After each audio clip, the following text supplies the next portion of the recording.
evening, I'll be sharing yung part 2 nito, but really digging up, no? Nuggets, okay? Of truth, no? And ang ating topic, kung naalala nyo, is our limitless Daddy God. Ayan. So, ang ganda, no? Simula ng July, God has reminded us who He is. That He is limitless. Tama ba? Okay, nga very important for us, mga kapatid, not to measure God's possibilities on our limitation. Tama ba? Ibig sabihin, ano man ang pinagdadaanan natin, o ano man nangyayari sa ating buhay ngayon, rest assured. Okay? Kumikilos at gumawa na ang Panginoon. Amen? At based on the Word of God, sa Matthew, sabi niya, with God, nothing is impossible. And shout out kay Gypsy Swift. Thank you, kapatid, for tuning in. Ang sabi niya, no, walang imposible sa Panginoon. Sabi pa ng, walang mahirap sa Diyos. Oh, napakaganda yan. For us to see, really, the limitless possibilities. Tama ba? Whenever you are in God and God is with you. Ayan. So, pag-usapan natin, yung next point this very evening is yung point that God is not limited by our inadequacy. Pag sinabi inadequacy, yung ating mga pagkukulang, okay? Yung ating mga personal na pagkukulang in a sense, in the natural. Tama ba? Yung mga weakness na you can see in your life. At makita natin, mga kapatid, sa story ni Gideon. Okay? If you know the story of Gideon, mga kapatid, sikat yung Gideon 300. Tama ba? Actually, when you see the life of Gideon, hindi naman siya nagsimula na as a man of valor from the beginning. Hindi. Actually, if you can see yung kanyang life, Gideon has inferior assessment of himself. Okay? Based on his words, Gideon saw his life in the least assessment. He saw himself as the least of the least. Sabi niya, yung aking clan is the least among the clan. Okay? And my family is the least of my clan. And I am the least of my family. Imagine, no? Ang tindi ng assessment ni Gideon sa kanyang sarili. Lahat na sa kanya ang pinakamahina. Okay? And I believe yung thought na yan is not originally from him, but because of the environment and the feeding that he has fed in his mind. That's why ang kanyang conclusion sa kanyang sarili, ako ay least. Okay? Ako ay mahina. Ako ay nasa uli. Ayan, yan kanyang mentality. He saw that he is the least, his family is the weakest, and he is disqualified. Okay? And sa kanya yung word na I cannot do this, no? Siyempre, pag ganun ang yung mentality, nandyan yung I cannot mentality or I can't mentality. Ibig sabihin, if there's a possibility for you to grab an opportunity, you will say, no, this is not for me. No, you always disqualify yourself. Yan si Gideon, okay? But you have to see God in his declaration of Gideon, okay? We know the story. An angel of the Lord appeared to Gideon. Tama ba, mga kapatid? And matindi yung salutation ng angel kay Gideon. At sabi niya, "O mighty man of valor, the Lord is with you." Antindi, Actually, kung titingnan natin, in the natural, okay, on the moment that the angel of the Lord appeared to Gideon, mga kapatid, was in his, okay, in the moment of fear. Natatago si Gideon on the time. And he was fearful of the Midianites on the time. Natatago siya. Pero in the midst of his fear, in the midst of his limited capacity to think of himself as a mighty man of valor, an angel of the Lord appeared and declared who he is. Okay. Now, if you can see in the natural, pwede mo sabihin, talaga bang ako yan? Kasi natatakot nga siya, di ba? Sinabi ng angel sa kanya, paraphrase sa Tagalog, ikaw na matapang, okay, na lalaki. Pagre mo, matapang, a mighty man of valor. There's something God really, in this story, teaching us. Ganito yan. Mas kilala tayo ng Diyos kesa kilala natin ang sarili natin. Ulitin ko mas kilala tayo ng Diyos kesa mas kilala natin ang ating sarili. Tama ba? So, ibig sabihin, kaya nga very important for us to listen to God. Okay? Maraming mga informasyon tayong nilagay sa ating pag-iisip. Okay? Naranasan natin. And sometimes we assess and define who we are based on our experience and based on the information that people, mga kapatid, have spoken about us. And we have accepted it as truth. Tama ba? Kaya tayo nalimitahan. Tama ba? Pero this evening, mga kapatid, God is telling you, lahat ng narinig natin ay opinion lang nila. It's all opinion. No people, mga kapatid, no person, mga kapatid, even if you can see, mga kapatid, kahit yung pinakamalapit sa iyong tao, mga kapatid, they don't have, mga kapatid, no, the right and exact, okay, measurement or definition of who you are. Si Lord lang ang pwede. Kasi si Lord ang lumikha sa atin. Tama ba? Do you agree? Yes. Kaya nung si Gideon, mga kapatid, nung nagpakita sa kanya yung anghel, it's a revelation from the Lord. God is really speaking and revealing who He is. A mighty man of valor. Tama ba? Actually, hindi naman si Gideon lang. Even si Abraham, mga kapatid, if you will see and go back the story of ni Abraham, mga kapatid, nung siya ay Abram pa lang ang pangalan niya, hindi pa siya nagkakaanak. Tama? Hindi siya magkaroon ng tagapagmana, ng heir. Pinagpala si Abraham on that time. Napakayaman ni Abraham. Wala siyang tagapagmana. Akala niya yung pamangkin niya lang pamamanahan niya, no? Pero sabi ng Panginoon sa kanya, imagine nung time na wala siyang anak. Okay? God has revealed again. Sabi kay Abraham, I will change your name. You will not be called Abram, you will be Abraham. Okay? Ano daw ibig sabihin? The father of many nations. Uy, teka lang, wala nga anak eh. Diba? Pwede mo sabihin sa Lord, anong maging tatay, maging ama? Wala nga akong anak. Maging ama pa ng maraming nasyon. Pero again, mga kapatid, God will declare who you are, not your present situation. Your present situation is temporary. God will always declare what is constant, okay? And what is truth of who we are. Based on God, Abraham is the father of many nations. It doesn't matter kung ano yung kanyang, I say it doesn't matter, mga kapatid, kung ano ang sitwasyon mo ngayon. Ang mahalaga kung anong sinasabi ng Diyos. Tama ba? In the life of Gideon, God saw a mighty warrior. God saw a deliverer. God saw a leader. Never a weak man. Never a fearful man. Ganun ang Diyos, mga kapatid. I say amen.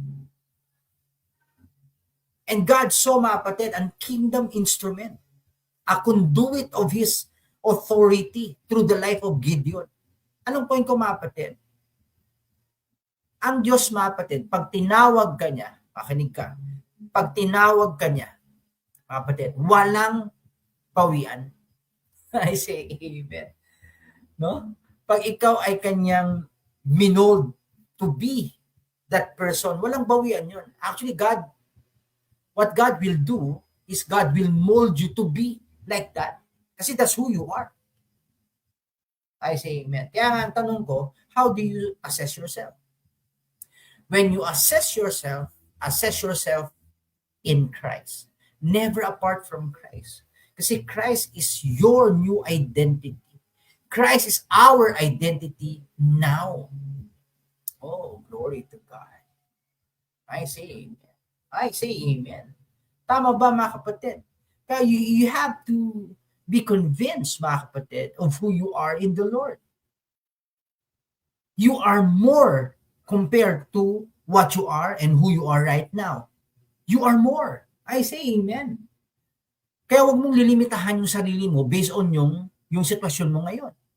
Yung sitwasyon mo ngayon, temporary. I say amen.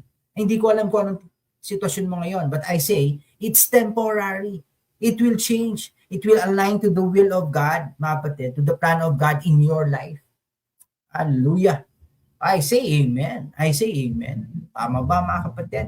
Kaya we can see, mga kapatid, that God calls according to His purpose, never to our perception. Ay, good news yun, mga kapatid. Ibig sabihin, whenever God calls us, based on His purpose, based on His design, never on your perception. Never on our perception. Kaya nga, very important for us that our mind to be renewed, to be aligned with God so that we can walk according to who we are in Him. Kung sino tayo sa Kanya. Glory to God. And this is not religion, mga kapatid. This is life. I'm speaking, I'm sharing to you. I say amen. You have to walk of who you are with confidence in this life. I say amen. Tama ba? Sabi nga, God speaks to you who you are becoming before you fully believe it yourself. Ibig sabihin, ang Diyos will declare kung sino ka magiging, yung totoong ikaw, your future self. Never based on what you believe you are right now. Hindi nakabase kung anong paniniwala mo. Nakabase sa paniniwala ng Diyos. Bakit? Mas kilala ka ng Panginoon kaysa kilala mo ang sarili mo. Oh, glory to God. I say amen. Very powerful, mga kapatid. Kaya nga, actually, lahat ng story sa Bible is an encouragement for us. Again, sinabi ko to nung Sunday, pag nakita mo lahat ng ginamit ng Panginoon, may common denominator. Lahat sila may flaws, may weakness. Walang perpektong ginamit ang Diyos. Kasi wala namang perpekto apart from God. Nobody is perfect. Now our perfection is in Him. Never apart from Him. I say amen. Tama ba? So ibig sabihin, it's an encouragement for us. You don't have to be perfect in order for God to use you. You just need to believe and receive His grace in your life. And God will use you mightily. Kasi everybody that is born, mga kapatid, lahat ng sinilang, mga kapatid, tandaan mo, sinilang ka kasi you're carrying a destiny. You're carrying a purpose. And this purpose is for your generation. That's why God is preserving you. God is blessing you. God is protecting you. God is prospering you because you are a blessing for others. Your life will be a conduit of His grace, of His blessing, a channel of His love to many. I say amen. Oh, glory to God. Glory to God. I say amen. Tama ba, mga kapatid? Okay, let's look about, no? Tingnan natin to. Kaya nga, I say, no, if you can see, mga kapatid, malinaw no? That God is not limited by our past. Tama ba? Anuman ang ating pinagdaanan o ang ating nakaraan, mga kapatid, tandaan mo, may plano ang Diyos. Okay? Yung nakaraan, mga kapatid, wala ka nang magagawa dyan. Wala na. Yung itong parating, yung hinaharap meron, nakabase yan sa ngayon, sa decision mo ngayon. Do you agree? Yes. Kaya if you can see your past, you don't see a good history, a beautiful history, therefore decide now to make a beautiful history with God. Oh, I say amen. Tama ba?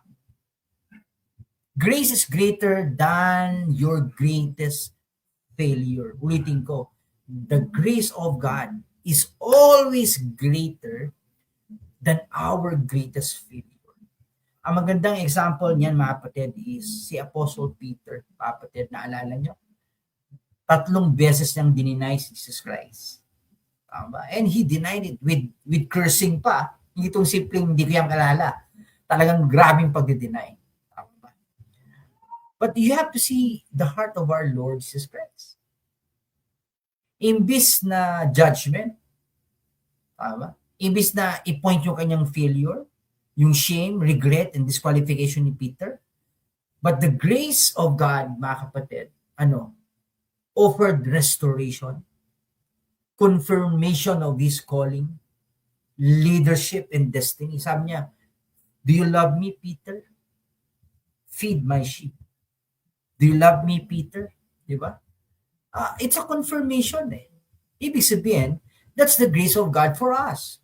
Whatever mistakes that we have committed, or even we will be committing in the future in the sense, always remember that His grace is much greater.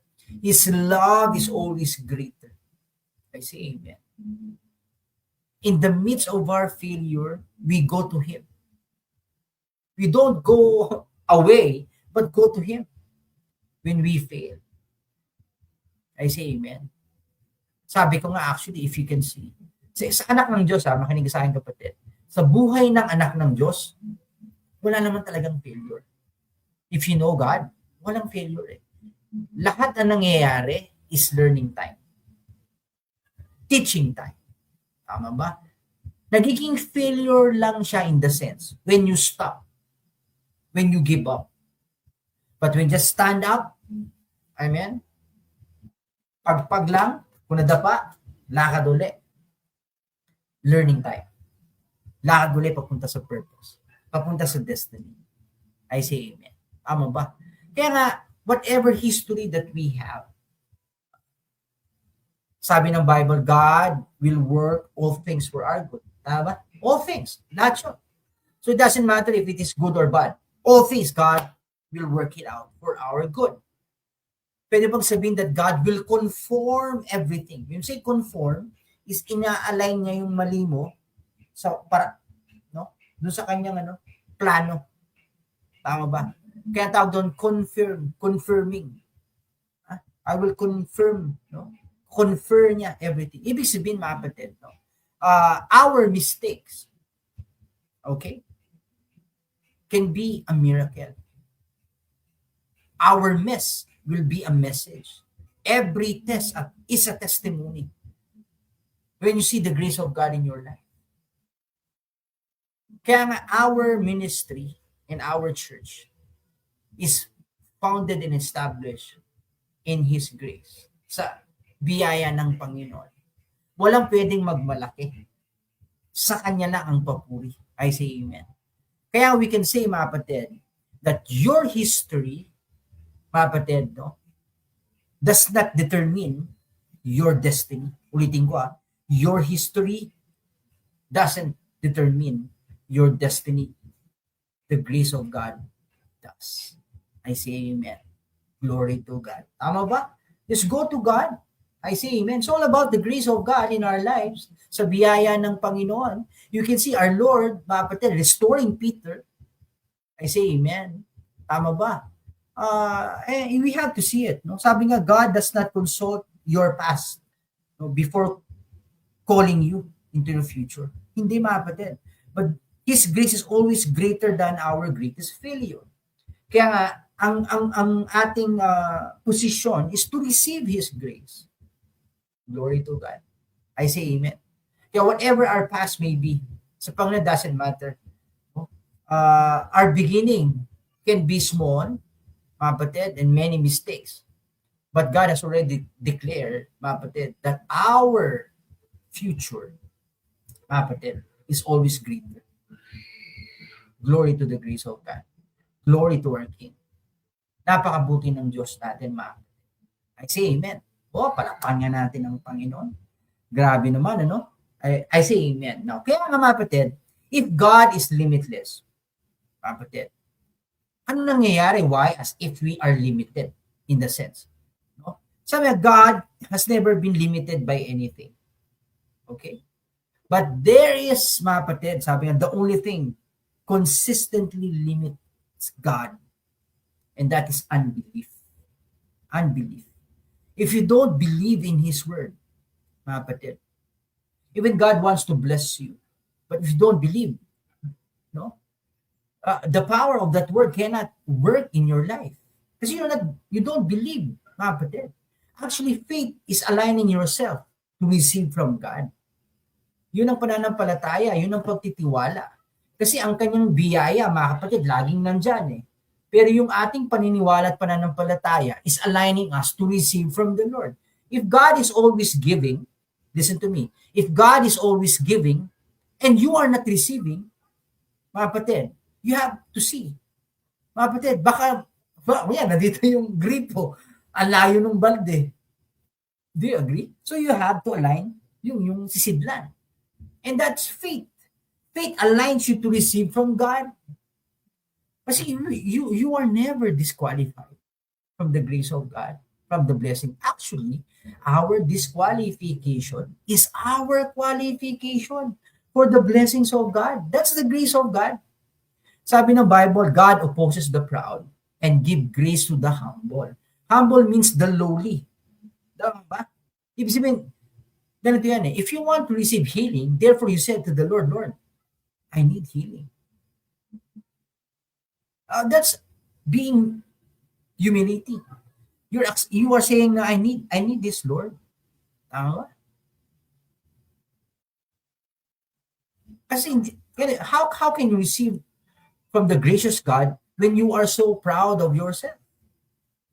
It can never happen. Grace and pride can never meet. It's always contradictory. Oh, I say amen. Kaya nga, it's the grace of God that teach us to be lowly, to know that everything comes from Him. Then, therefore, we can receive from God. Hallelujah. I hope you get that point. No? Sabi, God is not limited by education, background. It's our unbelief. Kaya this evening, God is stirring up your heart again and saying to you, anak, magtiwala ka sa akin. Magtiwala ka sa akin. Dadalhin kita doon sa iyong future, sa iyong set destiny. I say amen. Hallelujah. Parang yung pinagdadaanan kayo yun, shout out Pastor Bobot, you are blessed. Pinagdadaanan kayo yun, mga kapatid. But you have to see, mga kapatid, when you believe God, God can catapult you to your destiny. Oh, I say amen. That's the power of the grace of God. Do you have a need today? Do you have a need today? I'm asking you. If you have a need today, His grace is sufficient for you today. Receive it in the name of Jesus Christ, our King. I say amen. That's the grace of God. That's living in the kingdom of God. No more striving, just knowing your right to receive from your daddy God. Oh, I say amen. Sabi dito, mga kapatid, kingdom principle. Faith does not create God's power. Okay? But faith positions us to receive what God has already provided. Ganda nun, mga kapatid. Tama? You don't have to work. You don't have, pag sinabing work, you don't have to certain effort, I have to do this or that. No. Whatever God has make you do, just do it. The blessing is from the Lord. God will command His blessing to you. I say amen. Tama ba? Thank you, Pastor Bobot. You are blessed. Thank you sa puso, Pastor. You are blessed, no?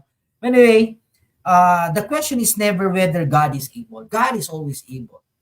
But the question is whether we are willing to believe Him. Naniniwala ba tayo? Lagi itong sinasabi, mga kapatid, lagi tayo nagdududa. Aba? Ba't kaya gawin natin, pagdudahan natin yung duda natin? Teka lang, dudang-duda na ako sa duda ko. Lagi na ako nagdududa. Tama ba? Pagdudahan mo yung duda mo, kapatid, walang nangyayari sa'yo. Subukan mong paniwalaan ng Diyos. Hawakan ang kanyang pangako. Tayuan ang kanyang biyaya. Lakaran ang kanyang pangako. Tingnan mo, mga kapatid, yung buhay mo will turn around. I say amen, will shift. Kasi you have walked in His grace. You have established, mga kapatid, dun sa biyaya at pangako ng Panginoon sa buhay. Shout out to Chirleng. Tama ba, mga kapatid? Very important for us to see. Kaya nga sabi doon, no, sabi ng Mark, He could do no mighty work there because of their unbelief. Si Lord, nung lakad dito, walang imposible sa Kanya. Lahat ng may sakit gumagaling. Except doon sa lugar na hindi naniwala. See? He's all-powerful, limitless, pero walang nangyari. Bakit? because of unbelief. And unbelief, mga kapatid, ang target niyan is your heart. Heart speaks of your inner man. Your inner man. Kaya nga, pag nag-aaral ka, when you study the Word of God, when you feed on the Word of God, sabi ng the Bible, no, the Holy Spirit is working within us, renewing our mind. Mind speaks of our inner man. Tama ba? And yung belief system natin, mga kapatid, nakapundasyon yan in our real self. Kaya very important for us, mga kapatid, to feed on the truth of the Word of God. Like this very moment. Mga kapatid, you are not wasting time. You are investing your time. Kasi God is feeding you with this truth, encouraging you, motivating you, pushing you to go forward. Never religion. It's all about, mga kapatid, fulfilling the purposes of God in our lives. That His kingdom will be established on earth through our lives. Whatever capacity, sphere of life where God has placed you. It can be in education, in engineering, mga kapatid, political. It doesn't matter. Ang mahalaga, you just walk on your purpose for the glory of God. In my case, God is calling me in this mission, mga kapatid, to speak His word. And I'm fulfilling my life's assignment. I say amen. As you fulfill your life assignment, my life assignment is fulfilled. Oh, I say amen. Tama ba, mga kapatid? Oh, I say amen. Glory to God. Kaya nga sa gabing ito, mga kapatid, really, God is encouraging us. Okay? Now, let's go to the next point this evening. Actually, next slide, no? The ultimate example, mga kapatid, the ultimate example, mga kapatid, of His limitlessness is shown saan? At the cross. The cross is the very example of God's limitless love. Okay? Limitless compassion. That is the best, mga kapatid, no? Pinakita niya yung kanyang puso. In the natural, when you look at the cross, mga kapatid, thank you, Rick, the beloved. No? Thank you. We are one on this. The Lord is good. No? Ang sabi niya, the world saw weakness. If you can see the cross in the natural, Jesus Christ was, diba, nailed on the cross. In the natural, you can see it as weakness. You can see it as a defeat in the natural. You can assess it as shame, death. Pero you have to see, never in God's mind, never in God's eye. Kaya nga ang cross is, sabi niya, foolishness. Hindi naliligtas. But for us who believe, it is the wisdom of God. Sabi ni Paul. Tama ba? Actually, the cross, heaven saw redemption. Our redemption is on the cross. Tama ba? I say amen. No? Ang sabi niya, victory, katagumpayan. Kaya nga yung kamatayan ng Panginoon, nung sumigaw siya sa cross, it is finished. Tetelestai is never a shout of defeat, but a shout of a king victorious. I say amen. Glory to God. Tama ba? And His victory on the cross is our victory today. Kaya nga ang tense na ginamit sa Greek when pertains to the cross, it's always perfect tense, no? Pag sinabing perfect, a work that is done in the past, pero yung kanyang efficacy is hanggang future. Oh, that's the cross. I say amen. Tama ba? Kaya hanggang na tayo, naabot tayo ng perfect work ni Jesus Christ. And that is the work of our Lord Jesus Christ. His victory is our victory. Our salvation, ang ating kaligtasan. Tama ba? New creation. Binago tayo, mga kapatid. Makinig ka sa akin. Alam mo ba, nung nakipag-isa ka sa Panginoon, okay, you have surrendered your life to the Lord. Alam mo ginawa ng Panginoon? Hindi niya inayos ang buhay mo. Ulitin ka. Diba? Hindi niya inayos ang buhay natin eh. Anong ginawa niya? Yung lumang buhay natin, inilibing kasama niya. Sabi ni Pablo, identification in His death, in His burial, and now in His resurrection, a new creation. Kaya ikaw at ako nabubuhay ngayon bagong nilalang. The old has gone, the new has come. And the new has come, mga kapatid, is the one who is in union with the Spirit of Christ. Isa sa Spirito ni Kristo, sa Spirito ng Hari. Namatay si Kristo sa krus, hindi para tayo maging religyoso. Hindi. Namatay sa krus, mga kapatid, para ibalik sa atin ang Spirito ng Diyos, ang Spirito ni Kristo, para maibalik tayo sa pagiging anak, mga kapatid, and to rule over, mga kapatid, sabi ng Genesis, and to dominate this earth for the Lord. That's kingdom mentality, never religion. I say amen. Our King, Jesus Christ, is never a religious person. Hari yun, mga kapatid. Hari yun. He's the King. Kaya nga, it's time for the church to be awakened. Marami ako nakikita, we need revival, we need revival. I'm speaking to the Lord. The church doesn't need revival. Kasi ang revival is for those who doesn't have life, na ma-revive. Yung mga walang buhay. The church has life. We have the Spirit eh. Ang kailangan natin, awakening, paggising. Ano yung paggising? Paggising sa totoong tayo. That the church is not a religious institution, but a kingdom institution. Extension of the government of God to this earth. I say amen. Never religion, mga kapatid. Kaya nga our church, the name, Jesus Christ, the King of Grace Church. We stand on and establish in His grace and in the kingdom mentality. We're not here, mga kapatid, to do religion. We're here to dominate. We're here, mga kapatid, to occupy. I say amen. To invade. To shine. I say amen. Our light. To be a salt. A salt, ibig sabihin, mga kapatid, an elite standard of the world. That's who you are. That's who I am. I say amen. Oh, glory to God. I say glory to God. And I'm really grateful for God. Sabi ba? May nagtanong sa akin, Pastor Rick, who's your mentor, Pastor? Actually, marami. I went, pumasok ko sa college hanggang graduate school. Pero wala akong nakitang kingdom teacher.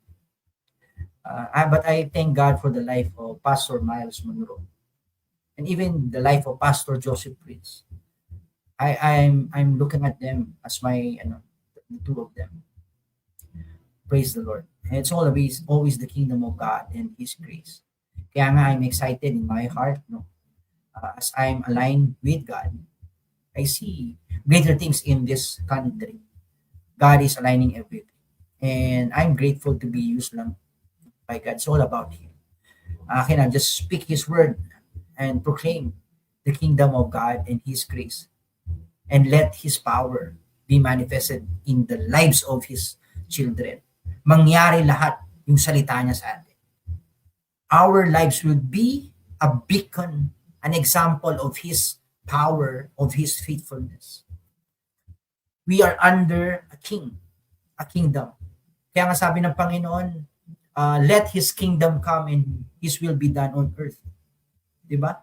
Like in heaven. Paano gagawin ng Diyos yun sa mga buhay natin? Kung anong nangyayari sa langit, mangyari sa lupa through our lives. Kaya nga I'm excited. Imagine yung buhay mo at buhay ko, gagamitin ng Diyos an extension of the heaven on this earth. Oh, I say amen. Grabe, no? Oh, and this is not religion, no? Kaya nga nakakakilig pag nasa kaharian ka ng Panginoon. Anong bagyo-bagyo? With your word, creation will listen. I say amen. Anong sakit? Hoy, karamdaman, wala kang karapatan sa katawan nito, I rebuke you. It is paid on the cross. I'm healed, I'm strong. That's kingdom. That's kingdom life. Never religion, mga kapatid. I say amen. Sige, let's finish this, mga kapatid. Again, let's end it in a kingdom application. Faith speaks God's possibilities. Tama ba? Over human limitations. Ulitin ko, faith speaks God's possibilities. Kaya nga yung aking mensahe nung last Sunday is Kingdom Declaration. Speaking the word of God's truth in our lives. Tama ba? And always speak. Kaya nga, you have to stop saying that I don't have enough, I'm too weak, it's impossible, I'm disqualified, I failed too many times. Stop saying that. Hindi bagay sa atin, mga kapatid. But start declaring that God is more than enough in my life. Christ is my strength. Nothing is impossible with my daddy God. I say amen. His grace qualifies me. Kahit gaano kalaki yung calling ng Panginoon, mga kapatid, believe me, mga kapatid, no? His grace qualifies you. I say amen. Tama ba? Whatever it is, mga kapatid, His grace qualifies us. God qualifies the call, sabi ng Panginoon. Hallelujah. His purpose is greater than my past. I say amen. Tama ba? And it's very powerful. We have to see that God's possibilities begin where human confidence ends. I hope you get that point, mga kapatid. It's all about Christ's confidence. Seeing yourself now one with the King. Your life is Him. Your mind is Him. You have the mind of Christ. You have the heart of Christ. You have the hands of Christ. Kaya ang tawag sa church, the body of Christ. Never the body of Jesus. Hindi na ako tinawag ang church ng the body of Jesus. The body of Christ. Kasi Christ is the Spirit and we are His body. Oh, you are the hands. Kaya kung padadala ng Panginoon, you are His mouthpiece. You are His hands. You are His eyes, His ears. Glory. And that's kingdom mentality. Never religion, mga kapatid. Kaya nga, there is no limit to what God can do through a life surrendered to His purpose. Again, Matthew 19:26, with God, all things are possible. Tama ba? Kaya nga, let's start, mga kapatid, again, fan the flame of our spirit, of our gifting, of our vision, our dreams in our life, mga kapatid. Tama ba? Paypayan natin yan, mga kapatid. And start believing again that all things is possible with God. Whatever, in the sense you see your limitation, actually is a qualification for God's possibilities. I rest my case. I say amen. Okay, so maraming salamat. Thank you very much, mga kapatid, for your time.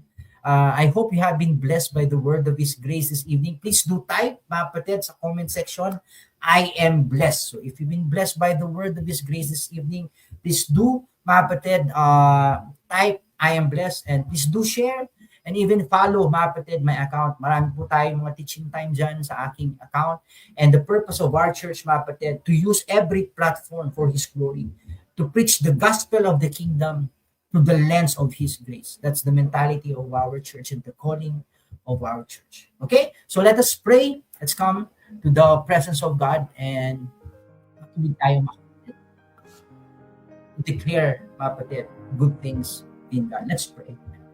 Hallelujah. Again, Abba, we are grateful and thankful for this evening, Father. Lord, I pray and I extend my hand sa aking mga kapatid, to my brothers and sisters na nakatune in. Lord God, whatever, mga kapatid, ang kanilang pinapanalangin, Lord, I speak now.